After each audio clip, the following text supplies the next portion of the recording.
ସବୁଦିନିଆ କାମ ବ୍ୟସ୍ତରୁ ଆଜି ଟିକେ ମନ ହେଲା ତୋଷାଳୀ ମେଳା ବୁଲିବାକୁ। ସେଥିପାଇଁ ମୁଁ ପଳେଇ ଆସିଛି ଟିକେ ତୋଷାଳୀ ମେଳା ଦେଖିବା ପାଇଁ। ଚାଲନ୍ତୁ ମୋ ସହିତ ତୋଷାଳୀ ମେଳା ବୁଲିକି ଆସିବେ।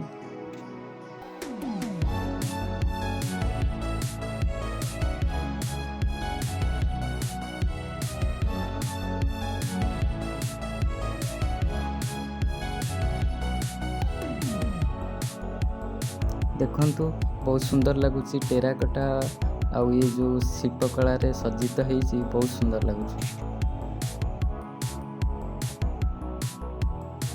ଦେଖନ୍ତୁ ଏଥିରେ ହ୍ୟାଣ୍ଡଲୁମ୍ ଶାଢ଼ୀ ସବୁ ବୁଣାଯାଏ। ଗୋଟେ କାରିଗରକୁ ପ୍ରାୟ ଗୋଟେ ମାସ ଲାଗେ ଗୋଟେ ଶାଢ଼ୀ ବନେଇବା ପାଇଁ।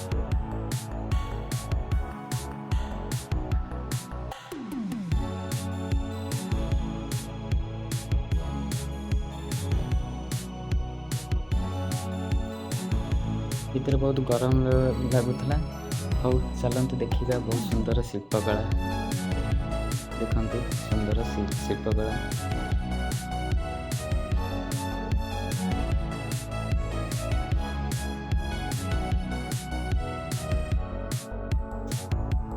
ଦେଖନ୍ତୁ ତିନି ରଥ ଯେମିତି ଏଠି ପୁରାପୁରି ବିରାଜମାନ ହେଇଛନ୍ତି। ଦେଖନ୍ତୁ ବଳଭଦ୍ରଙ୍କର ରଥ ମାନେ ବହୁତ ସୁନ୍ଦର ଲାଗୁଛି। ଦେବୀ ସୁଭଦ୍ରାଙ୍କ ରଥ ଆଉ ଜଗନ୍ନାଥଙ୍କ ରଥ ଆଉ ଏଥିରେ ମାନେ ପଟ୍ଟଚିତ୍ର ଭଳି ବହୁତ ସୁନ୍ଦର ସୁନ୍ଦର କାମ ହେଇଛି। ଆଉ ଇଣ୍ଡିଆନ୍ ଷ୍ଟାଇଲ୍ ଦେଖ ପଟ୍ଟଚିତ୍ର ବହୁତ ସୁନ୍ଦର କାମ ହେଉଛି। ଆଉ ଏ କାମ ପାଇଁ ବହୁତ ପେସେନ୍ସ ଦରକାର କାହିଁକିନା ଏଥିରେ ବହୁତ ସରୁ ଲାଇନ୍ରେ କାମ ହୁଏ। ଆଇ ଲଭ୍ ତୋଷାଳୀ ମେଳା। ପ୍ରକୃତରେ ସବୁ କଳାକାର ଭଲ ପାଆନ୍ତି।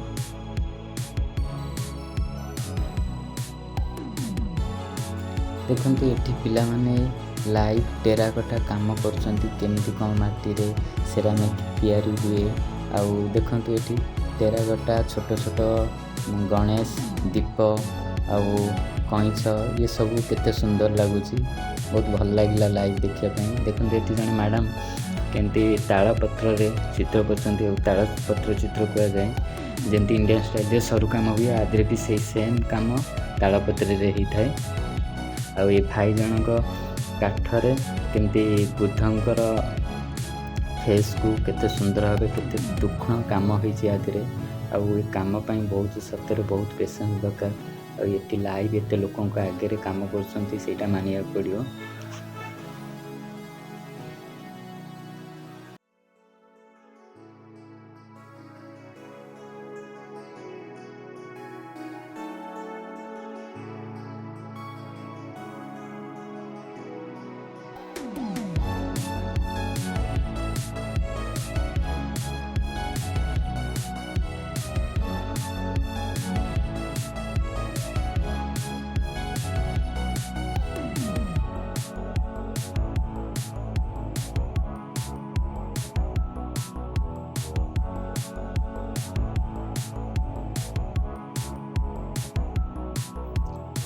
କାଇଁଚରେ ତିଆରି ଡାଲା ଆଉ ଏଠି ସେରାମିକ୍ ବି ଅଛି।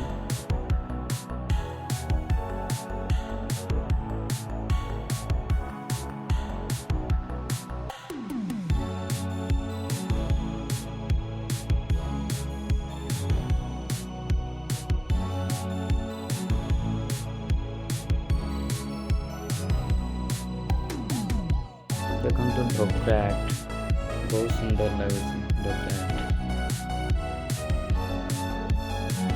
ସେଥିରେ ହାତୀ କଇଁଛ ସବୁ ପ୍ରକାର ଜିନିଷ ଜ୍ୱେଲେରୀ ବି ହେଇଛି। ବହୁତ ବଢ଼ିଆ ଲାଗୁଛି। ଯେମିତି ଏ ଜିନିଷ ୱେଷ୍ଟ ପେପର୍ ଫେଭିକଲ୍ ଆଉ ପ୍ଲାଷ୍ଟର ପ୍ୟାରିସ୍ ମିକ୍ସ ହେଇକି ହେଇଥାଏ। ବଢ଼ିଆ ଲାଗେ ଘର ଆଗରେ ସଜେଇବା ପାଇଁ।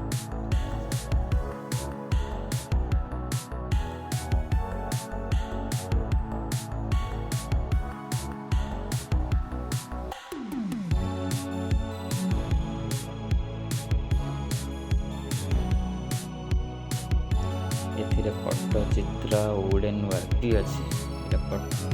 ଏଇଟା ତାଳପତ୍ର ଚିତ୍ର ବଢ଼ିଆ ଲାଗୁଛି।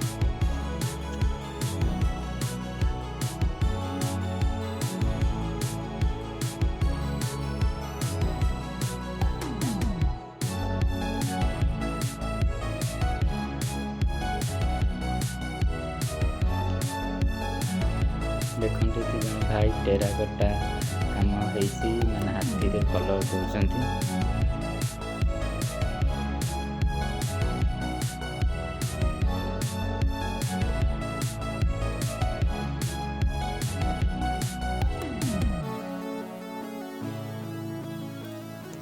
Thank you.